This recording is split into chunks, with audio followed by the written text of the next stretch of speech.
இப்ப நான் உட்காரணும். உட்கார்ந்தா உனக்கு சந்தோஷம். ஆமாண்ணே. விடு வா. அநியாயத்துக்கு விசுவாசமா இருக்கடா அண்ணன் மேல நீ. எப்படா? கரெக்ட். இந்த தில்லாலங்கடி வேலை எங்களுக்கும் தெரியும். எங்க அண்ணன் லேசா நீ படின. படிக்க தெரியாதா? பரமாவது பாருங்க. சரி. ஏய் ஒரு டீ போடு. ஏய் அண்ணனுக்கு ஒரு ஹார்லிக்ஸ் போடு. ஆகா பின்றடா. நம்மளுக்கு கால் என்ன? எவன் சொன்னா?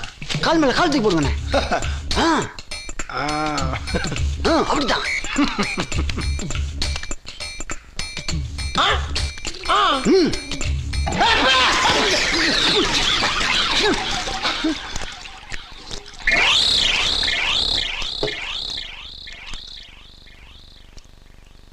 ஏய் டீ கேன்சல்.